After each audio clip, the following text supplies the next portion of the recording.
దేవా, ఎంతకాలం వాడి ఆటను సాగనిస్తావు? ఎంతకాలం ప్రజల్ని బంధకాల్లో ఉంచుతావు? ఇక నువ్వు కదలవా? నువ్వు జోక్యం చేసుకోవా? వాడి ఆట కట్టించవా? వాడిని నాశనం చేయవా? ప్రజల్ని విడిపించవా? అయ్యో దేవా అని వేదన పడుతూ సంవత్సరాలు జరుగుతున్నాయి. నిన్ను గూర్చిన వార్త నాకు వినపడింది. నాకు భయం కలుగుతుందయ్యా. చూడండి, యెహోవాడుతున్నావు న్యాయమే. మా బుద్ధిహీనతలను బట్టి, మా బలహీనతలను బట్టి, మా తప్పుడు నడవడి క్రమాన్ని బట్టి, సైతానుగాడికి మేము ఇచ్చే ఛాన్స్ను బట్టి నా మీద కోపం వస్తుంది నీకు.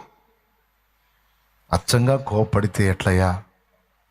నాన్న ఒక దశలో కోపడతాడు, మరో దశలో దగ్గరికి తీసుకుంటాడు కదా. అమ్మ ఒక దశలో కోపడుతుంది, మరో దశలో దగ్గరికి తీసుకుంటుంది కదా. ఎందుకు తీసుకుంటారు? నాన్నది పితృవాత్సల్యం, అమ్మది మాతృవాత్సల్యం. ఈ రెండింటికి మించినాడిని అన్నావు కదా నువ్వు. మరి నీ వాత్సల్యం ఎక్కడ ప్రభు? ఒక్కసారి వాత్సల్యంతో గుర్తు చేసుకోయ్యా. మయ్య గదు, మా నాయన గదు. ప్రజలు పాడైపోతున్నారయ్యా, ప్రజలు నశించిపోతున్నారయ్యా, వాళ్ళ చేతికి వచ్చేటట్లేరయ్యా. చిన్న చిన్న వయసుల్లో వ్యసనాల పాలైపోతున్నారయ్యా. చిన్న చిన్న వయసులో ఆత్మహత్యలు చేసుకుంటున్నారయ్యా. చిన్న చిన్న వయసుల్లో త్రాగుబోతులుగా, జోదరులుగా,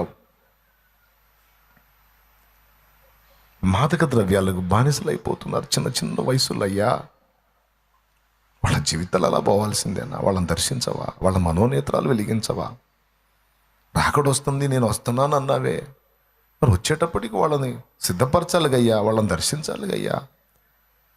నీ కార్యాన్ని నూతనపరచకపోతే ఎట్లా ప్రభువా?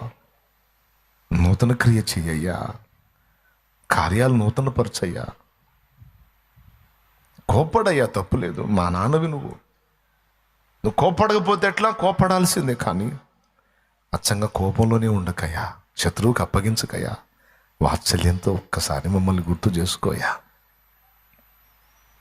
ఒక్కసారి వాత్సల్యం చూపయ్యా అని రిక్వెస్ట్ చేసుకుంటున్నాడు దేవునికి. కోపించుచునే వాత్సల్యము నాపై చూపినావే.